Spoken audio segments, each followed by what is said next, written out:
Hi, I'm John Stevenson, and we're going to be looking at 1st and 2nd Chronicles in our continuing survey of the Old Testament. The title of the book of Chronicles, of course, Chronicles is our English title. The Hebrew title is Divrei HaYomim, words of the days, and that really sort of means the same thing as Chronicles. It's where we get our English title. I think that's a good title. The Greek title found in the Greek Septuagint is Parale Penomen. Uh, and things left to the side. I have to admit that that's sometimes how we treat the book of Chronicles, and maybe it's a little bit how I'm treating it this time because we've just gone through First and Second Kings, and so I'm not going to go over the history again because yes, that would be a bit redundant. Although the way Chronicles presents it is going to be significantly different. The storyline in Samuel, Kings, and Chronicles follow a lot of the same material. Notice the first part of this chart from Adam to David. That's the genealogy section of First Chronicles. That story is told in Genesis all the way through First Samuel, and then Second Samuel and First Kings and Second Kings all follow the rest. They fill in the blanks. We've already covered that in earlier classes on the survey of the Old Testament, and so you can see why the Septuagint is describing this as material we've already covered, but here's a few new things that are thrown in there. You have the death of Saul, and that's where First Chronicles picks up the story portion. Israel is united under David and then Solomon during that period. That's covered in Second Samuel and the first half of First Kings.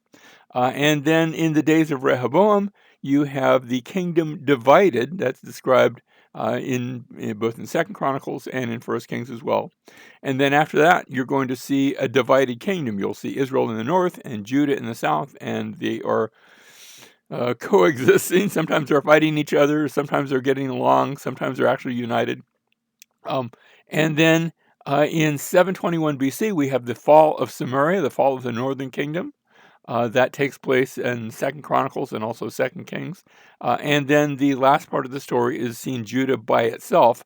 And at the end of that point is going to be the fall of Jerusalem. And both Kings and Chronicles talk about that. But in Second Chronicles, in the very last verse, there's one more verse that says, and then after that, you have the coming of Cyrus the Great. And he tells them they can go, and you're expecting to read, they can go home. But somebody pointed out it ends maybe mid-sentence because that same sentence is quoted in Ezra chapter 1, verse 1, but with a little bit more to it. So can I say maybe it sort of ends on a cliffhanger, but that's not because it hadn't happened yet. You see, back in that genealogy section, in the first part of First Chronicles, we trace the births of some of the people that are mentioned there, and they're born quite a long time after the end of the Babylonian captivity.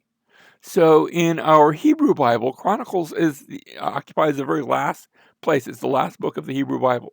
And that's fitting because it's one of the later, I'm not saying for sure that it's the last book to be written, but I think it might be.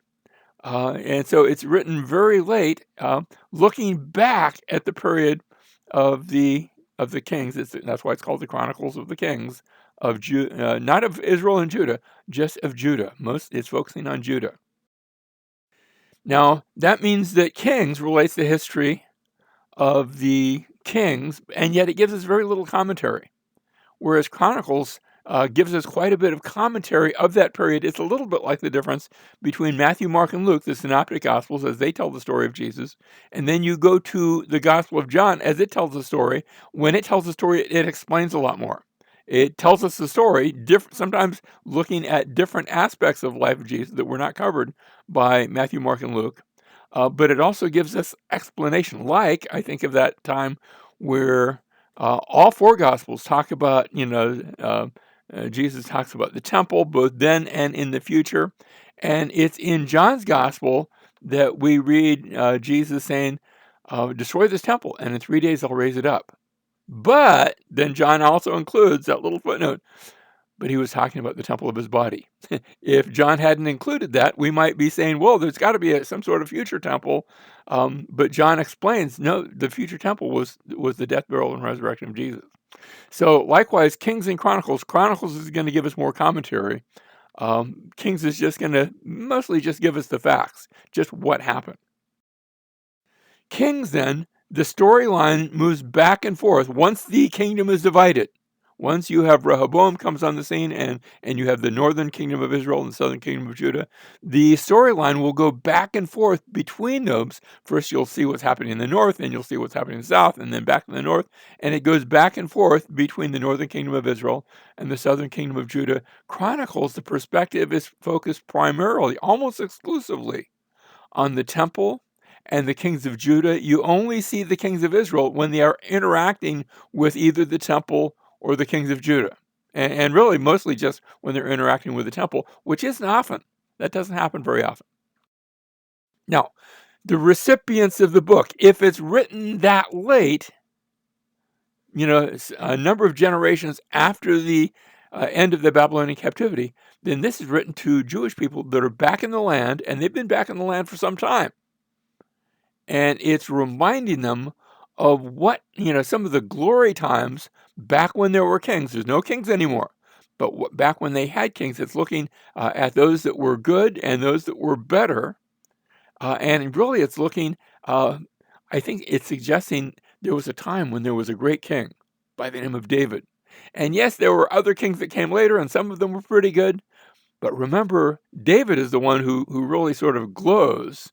You say, well, he doesn't glow that much in Second Samuel, because Second Samuel, we see some of the bad things that he did, some good things too, but some bad things that he did. His sin with Bathsheba and the rebellions in his own family.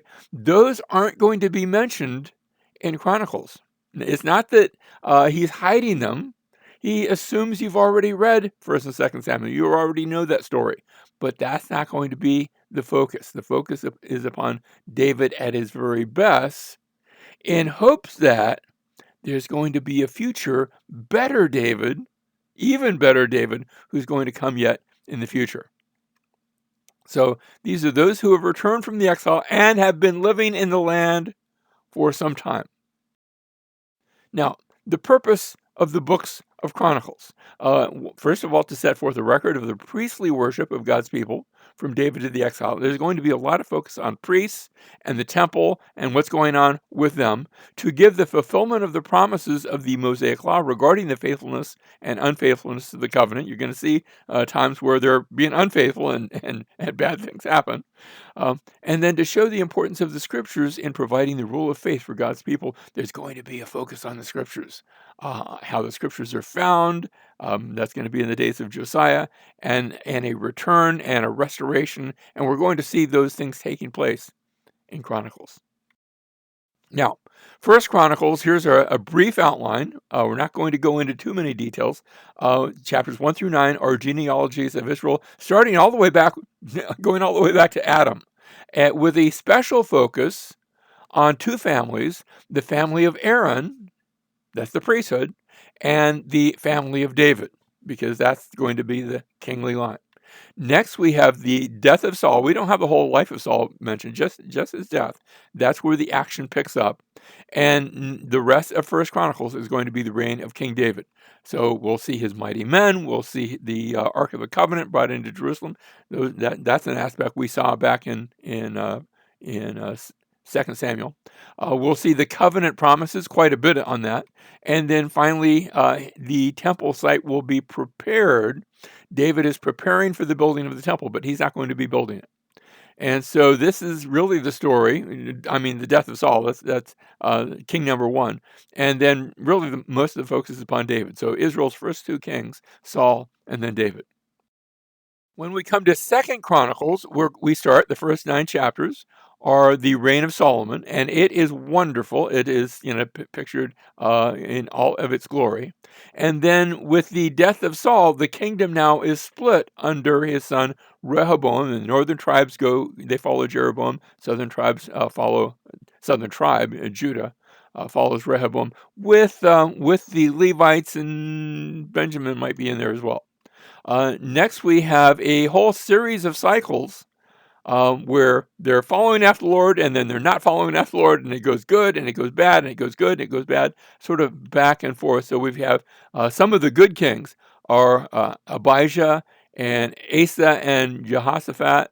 Uh, Joash to Ahaz. Joash starts off good, but then it starts going bad.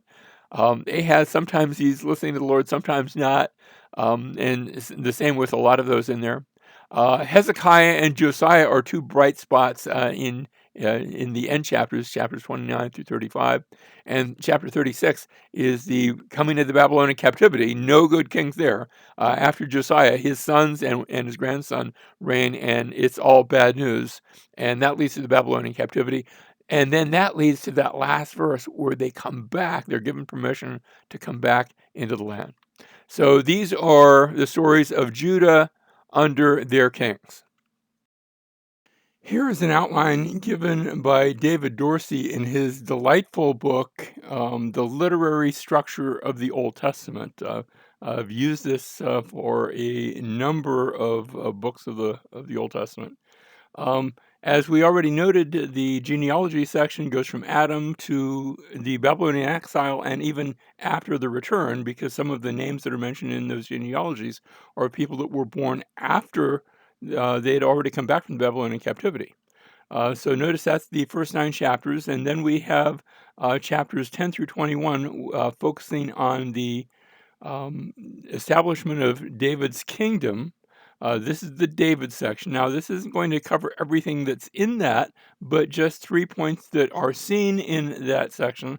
One is a promise to David that his dynasty would be forever. That's in chapter 17, where David defeats Syria, Ammon, Moab, Edom in the Valley of Salt, and Philistia is thrown in there too. Not in the same context. And I only mention that because that's going to be mentioned. It's going to happen again later on, where there's another battle or series of battles with those same countries. And then finally, David's involvement into the priestly realm when he brings the Ark of the Covenant into Jerusalem. And that's seen as a good thing, although it goes bad for a bit. Eventually, the Ark is brought into the city of Jerusalem. This is all before the building of the temple.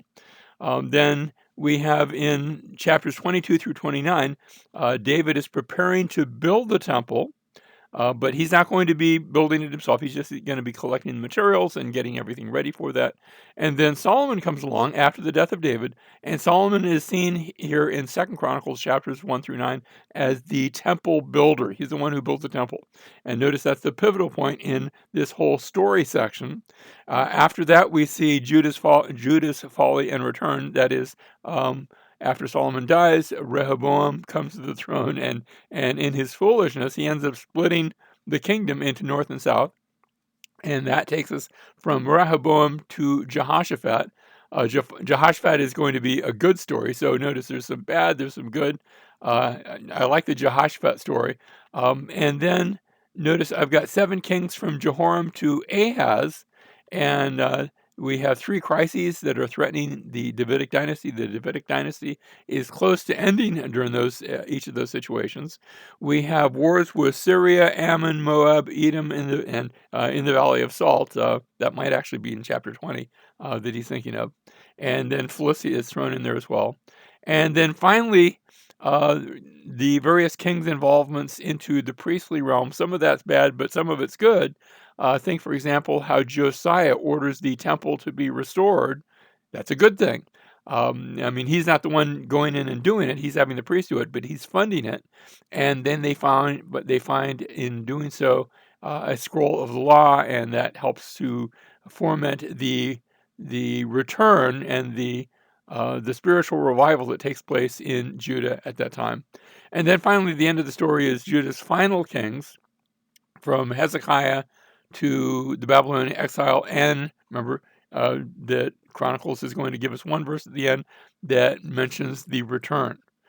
So this is just another way of looking at the book. That doesn't necessarily cover everything, but it covers that there's maybe a little bit of symmetry in the organization of this book. And notice that Solomon, the temple builder, that's right at the center. So this book really is looking at God's relationship with His kings and with His people from the perspective of the temple.